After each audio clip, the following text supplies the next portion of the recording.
Hello, IceHogs fans. I'm Brittany Toolis alongside Joey Zakcheski as we preview the Western Conference Final against the Texas Stars. For these two teams, it is the third time they're getting together in the Calder Cup playoffs, but the first time they have gone this far along. So for the Rockford IceHogs, their first appearance in the Western Conference Finals in AHL team history, looking to make quite a big splash down in Texas. During this preview, let's take a look at how Texas got here. We've seen the IceHogs, and we'll briefly touch on that in a little bit, but let's talk about Texas's journey in the postseason. They went one game over the IceHogs in both series, so they have 9 games played over the 7, and 5 overtimes in that span of time this postseason. So the Texas Stars certainly know how to get the job done, especially when it comes down to the wire. You see those last couple of games against the Ontario Reign. That first round best of 5 series, they took them to 4 contests, but in that game 4, a 1-0 shutout victory. Mike McKenna needed to make over 40 saves in that game alone just to earn the victory, and you see the double overtime and single overtime name. And then the Tucson Roadrunners in the Pacific Division Finals for Texas. They proved to be a handful, especially early on.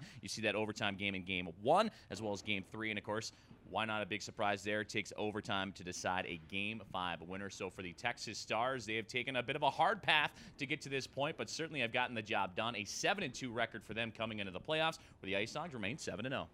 And talk about a hard battle. Only 3 of those 9 games they played were not decided by 1 goal. So it's a team that's had to grind out every single win they've had this postseason. And with the IceHogs going into overtime just once this season, granted it was a triple overtime, endurance is going to play a big factor into this series. Who has legs under them the longest? Like I said, Texas has won 4 of those. So we know they have that stamina to keep them going. And hearing from the Texas Stars coaching staff, and during their media day the other day, their coaches really praised their team's defensive efforts. They feel like the defensive side of the game has gotten better and better as the season and the playoffs have rolled along for the Texas Stars. So that'll certainly be something that the IceHogs will be looking to address here in the Western Conference Finals, being a team that likes to find the back of the net fairly often.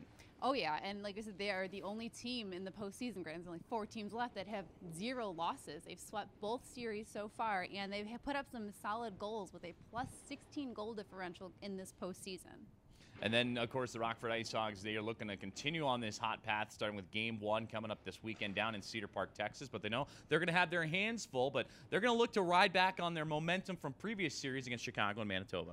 In this Manitoba series, like you talked about, they did put the goals. Their goal differential, the disparity between the teams, there was no games decided by 1 goal. It was at least 2, sometimes 3 goals that the team won by.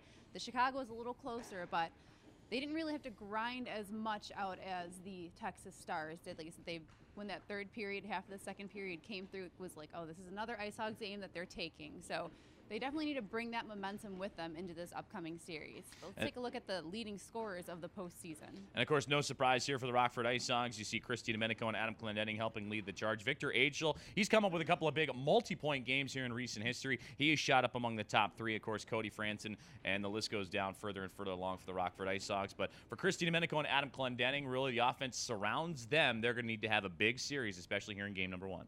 Absolutely, and especially with the assists that Adam Clendenning's been able to do. He's been able to kind of see the play happening and see what's going to work with those 8 assists that he's clocked in this postseason. And on the Texas side, we have Brian Flynn with 10 points in the 9 games played. So they're still putting up numbers, even though their games are pretty close.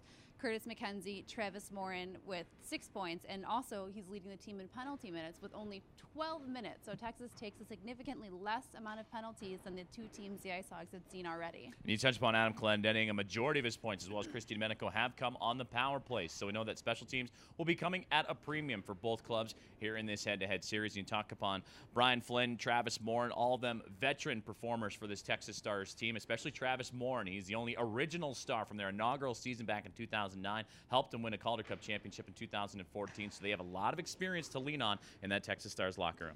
And you talked about their defense, how their defense has been kind of flourishing this postseason. The IceHogs are going to need to use that depth because these are the top 3 scorers, but Tyler Secura also has 5 goals in the postseason. Cody Franson has 4 goals in the postseason. So there are guys that are being able to score. Carl Dahlstrom with 2 goals in the postseason, someone we didn't hear much about in the regular season. So their depth is definitely going to come into play here. And it's like you said, power plays at a premium. They're going to have to take advantage of the few power plays they're probably going to get this series.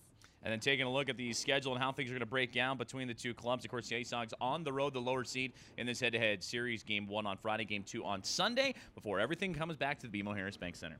Yeah, well, that'll do it for the series preview, but don't forget to get your tickets for Game 3, 4, and the possible Game 5 that will happen here at the BMO. And everything available over at icehogs.com. Thanks for tuning in to this game preview.